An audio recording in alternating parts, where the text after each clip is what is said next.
Hello everybody, welcome back to my channel big Neeraj. इसमें मैं question कराने वाली हूँ आपको फिजिक्स के और ग्रेविटेशन चैप्टर की। बहुत मोस्ट इंपॉर्टेंट चैप्टर होता है ये फिजिक्स का, तो इसलिए मैं आपको करा दे रही हूँ। पहला क्वेश्चन है आपका, देखिए, what is the force that keeps the earth in orbit around the सन।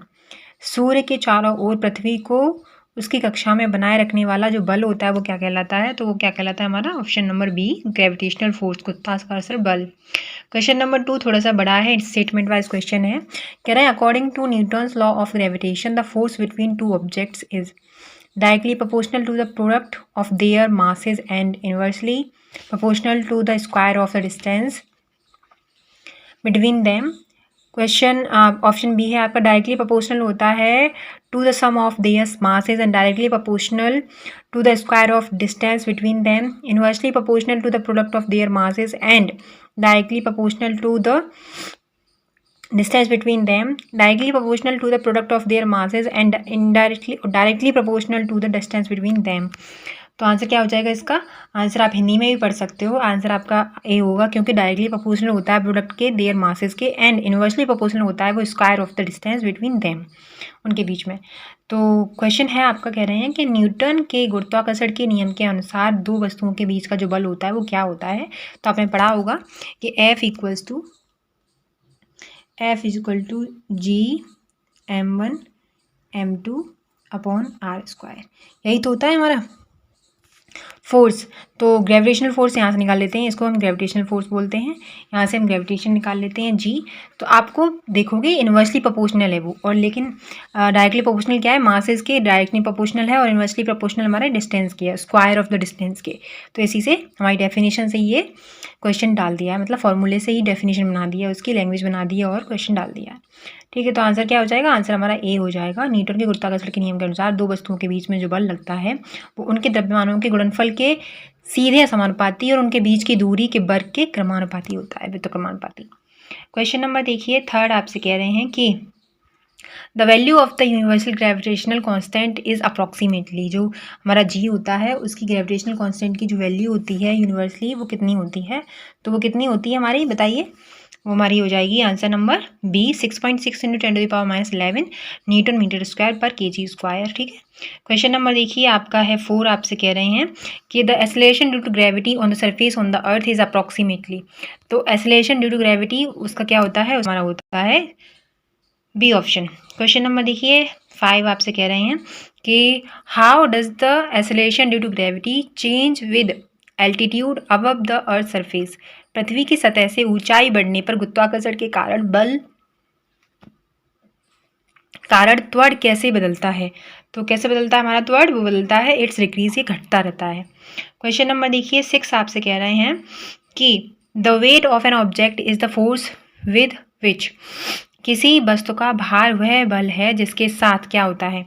जिसके साथ हमारा होता है the earth attract its. Question number देखिए 7, आपसे कह रहे हैं कि if the mass of the earth were to double and its radius remain the same then the acceleration due to gravity on its surface would. यदि पृथ्वी का द्रव्यमान दोगुना हो जाए और उसकी त्रिज्या बड़ी रहे तो उसकी सतह पर गुरुत्वाकर्षण के कारण त्वरण क्या होगा?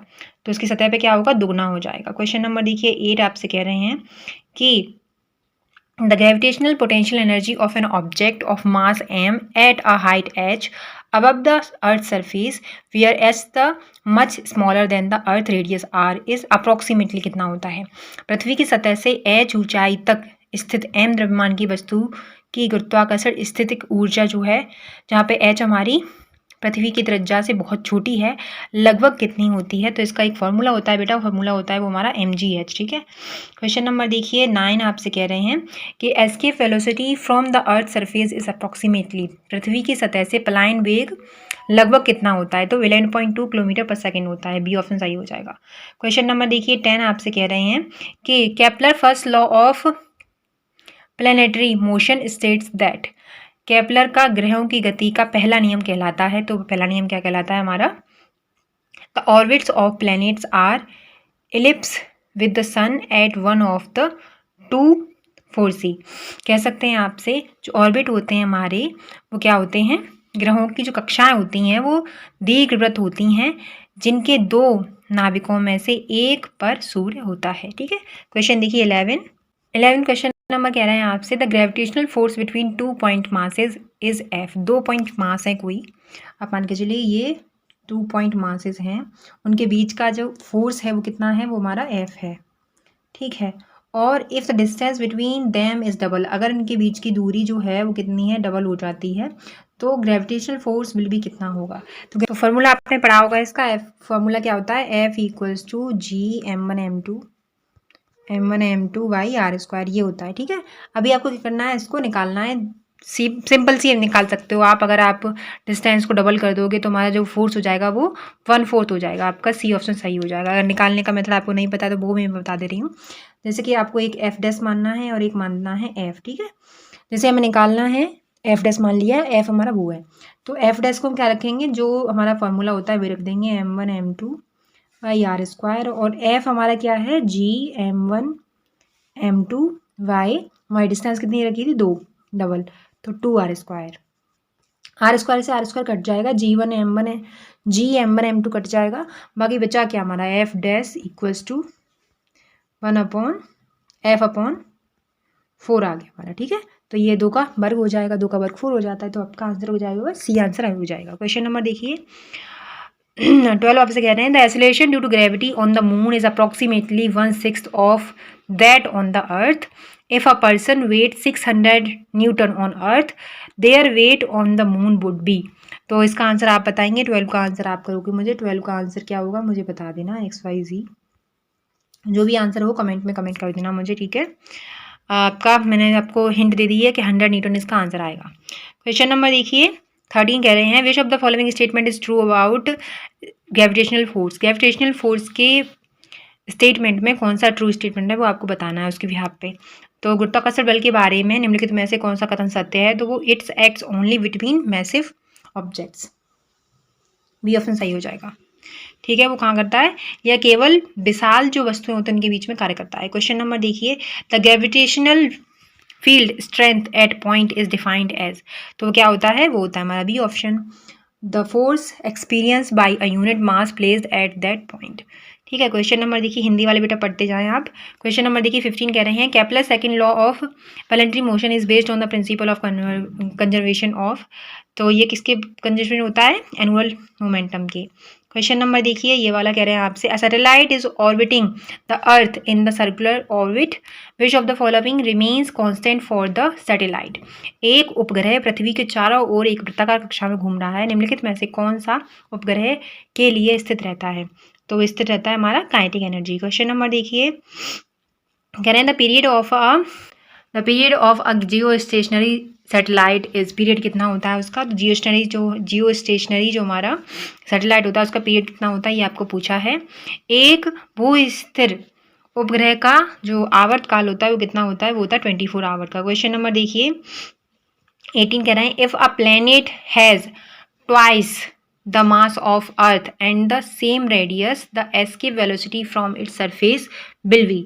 यदि किसी ग्रह का द्रव्यमान पृथ्वी के द्रव्यमान का दुगना होता है और त्रिज्या समान है, तो उसकी सतह से पलायन वेग कितना होगा, तो कितना हो जाएगा वो 2 times दैट फ्रॉम अर्थ, पृथ्वी से पलायन वेग का दुगना। क्वेश्चन नंबर देखिए 19 कह रहे हैं, which of the following force is responsible for holding the atmosphere near the earth surface. पृथ्वी की सतह के पास वायुमंडल को बनाए रखने के लिए निम्नलिखित में से कौन सा बल जिम्मेदार है, तो हमारा ग्रेविटेशनल फोर्स जिम्मेदार है। क्वेश्चन नंबर देखिए 20 कह रहे हैं, the gravitational potential due to the earth is minimum at. पृथ्वी के कारण गुरुत्वाकर्षण विभव कहाँ पर न्यूनतम रहता है, तो वो इन्फिनिटी पे न्यूनतम रहता है। क्वेश्चन नंबर 21 कह रहे हैं, the gravitational force is a, gravitational force क्या है, कंजर्वेशन फोर्स है, नॉन कंजर्वेशन फोर्स है, या फिर आपका समटाइम्स कंजर्वेशन और समटाइम्स नॉन कंजर्वेटिव, या फिर आपका है neither conservative nor non conservative. तो ऑप्शन क्या हो जाएगा, कंजर्वेटिव फोर्स है एक हमारा ग्रेविटेशन फोर्स। क्वेश्चन नंबर 22 कह रहे हैं आपसे, Kepler third law state that the square of a orbital period of a planet is proportional to the cube of the semi-major axis of its orbit. One mathematically it can be expressed as, तो वो r equals to जो हमारा r square होता है is directly proportional to R cube था। Question number आपका option हो जाएगा डी। क्वेश्चन नंबर देखिए 23 कह रहे हैं if the earth suddenly stops rotating, अगर अर्थ हमारी सडनली स्टॉप हो जाती है rotating, the weight of a person at the equator will, यदि पृथ्वी अचानक घूमना बंद कर दे तो भूमध्य रेखा पर किसी व्यक्ति का भार क्या होगा, तो वो इंक्रीज हो जाएगा भूमध्य रेखा पर। Question number 24, the gravitational force between two objects depend on, जो ग्रेविटेशनल फोर्स होता है दो ऑब्जेक्ट के बीच में वो किस पे डिपेंड करता है, तो वो हमारा the product of their masses के। क्वेश्चन नंबर 25 कह रहे हैं the body is projected vertically upward from the earth surface with a certain velocity, if air resistance is neglected the body will continue to move upward until. Question number Hindi में कह रहे हैं एक पिंड को पृथ्वी की सतह से एक निश्चित वेग से ऊर्ध्वाधर ऊपर की ओर फेंका जाता है, एक पिंड को, ठीक है। यदि वायु प्रतिरोध को नगण्य माना जाए, मतलब वायु ना माना जाए, रेजिस्टेंट हो वायु के, तो पिंड ऊपर की ओर तक कब तक गति करता रहेगा, जब तक कि बोथ ए एंड सी, मतलब उसका वेग शून्य ना हो जाए और उसकी जो गतिज ऊर्जा है वो शून्य हो जाए, तब तक हमारा जो पिंड है वो क्या करता रहेगा, ऊपर ऊर्ध्वाधरी क्या करता रहेगा, हमारा घूमता रहेगा, ठीक है। क्वेश्चन नंबर 26 कह रहे हैं the concept of gravitational field was introduced by, जो गुरुत्वाकर्षण क्षेत्र की अवधारणा किसके द्वारा प्रस्तुत की गई थी, तो वो हमारी इशाक न्यूटन थे, ठीक है।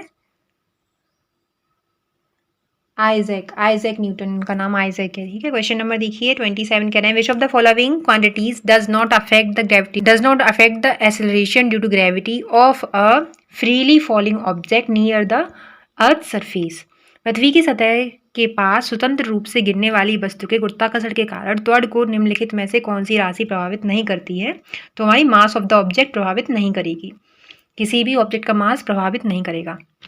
क्वेश्चन नंबर 28 कह रहे हैं the orbit of a satellite around the earth is an ellipse with the earth at one focus, this is the statement of, पृथ्वी के चारों ओर एक उपग्रह की कक्षा एक दीर्घवृत्त है जिसके एक फोकस पर पृथ्वी है, यह किसका कथन है, तो ये किसका कथन है, हमारा केपलर्स फर्स्ट लॉ का। क्वेश्चन नंबर 29 कह रहे हैं the gravitational potential energy of a system of two masses m1 and m2 separated by a distance r is given by, दो द्रव्यमान m1 m2 के निकायों की गुरुत्वाकर्षण स्थिति ऊर्जा जो दूरी r से अलग है किसके द्वारा जाती है, दी गई थी, अब दी जाती है, तो हमारा -g m1 m2 by 2r by r। Question number 30 last है ये आपका क्वेश्चन, कह रहे हैं what would happen to the period of a simple pendulum if it were taken to the moon, यदि एक साधारण पेंडुलम को चंद्रमा पर ले जाया जाए तो उसके आवर्तकाल का क्या होगा, तो उसके आवर्तकाल का क्या होगा, इट वुड इंक्रीज, उसका जो आवर्तकाल है, उसका जो टाइम पीरियड है, उसका जो पीरियड है वो क्या हो जाएगा, इंक्रीज हो जाएगा। ऑप्शन नंबर बी आपका सही हो जाएगा। Thank you so much for watching, bye, take care. आपको लेक्चर कैसा लगा प्लीज़ मुझे इन्फॉर्म करें, बाय।